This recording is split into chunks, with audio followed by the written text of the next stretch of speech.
Alright guys, welcome back to Knucklehead Garage YouTube channel, and today's video we're going to be knocking out headlight replacements. And specifically, this is a 2010 Mazda 3. It should be the same for the hatchback and a few others out there. This is going to be the low beam, so the number is H11, and we went with the Silver Star brand.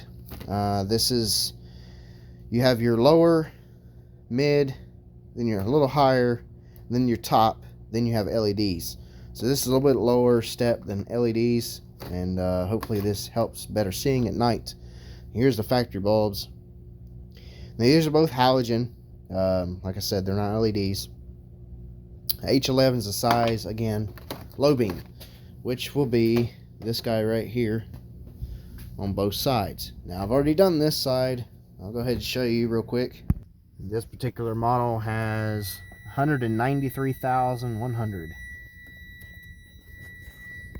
and camera's not going to pick it up, but that light is definitely brighter than that over there.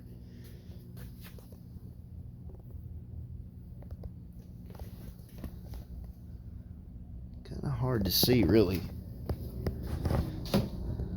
Hopefully you can tell.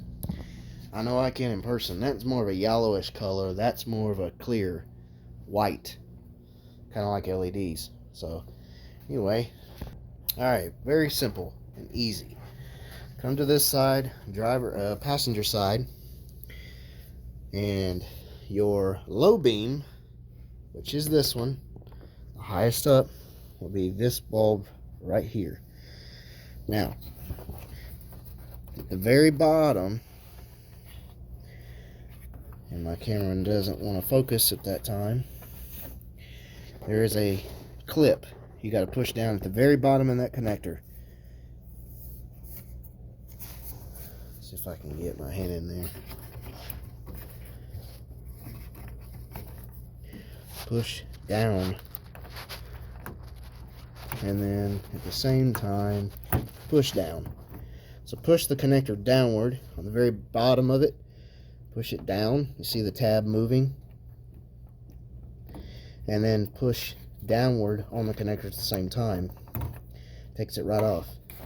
Now what you want to do is turn it counterclockwise, and it should pull right out. Sometimes the O-ring stays, they stick. Sometimes these are stuck where you can't even get them out. I've used WD-40 just a little bit so the O-ring will move.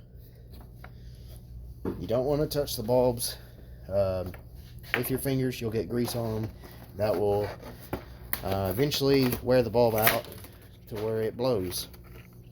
They don't like that. Take the new one, right back in its spot. Get it where the tabs line up. There's tabs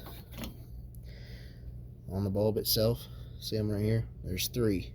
One on that side, one on that side, one on that side. That has to line up inside of the housing.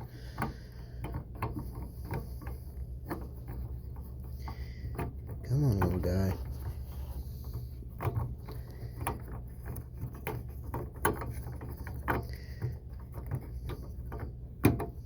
Here it goes. Press in at the same time. Press inward and turn clockwise till it locks in and stays. Put the connector back in.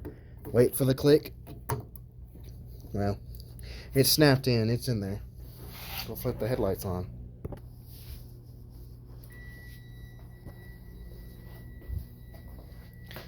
There's one, and there's two. This model doesn't have fog lights where I would turn those on. Now, the high beams on this one are very bright. They're stock as well, but go ahead and flip those on. This model actually keeps the high beam and low beam on together. It's the first time seeing one of those. But yeah, both of them are on. They're so bright you can't even see them or look at them. So I believe that's it. It's that easy, that simple, that fast. 5 minutes, your bulbs are replaced. Local Walmart picked these up. Not a sponsor, just paid with my own money out of the store, picked them up and replaced them. Simple as that. So if you have any questions or comments, leave them in the bottom. I'll try my best to get to them. As always, like, share, subscribe, and I will catch you guys in the next one later. Figured I would go ahead and help somebody out that's probably needing to have a headlight bulb replaced. There's most common comment I get on my older videos of headlight replacements I've done on other vehicles. So hope this helps out, and catch you later in the next one. Stay tuned for more content coming your way.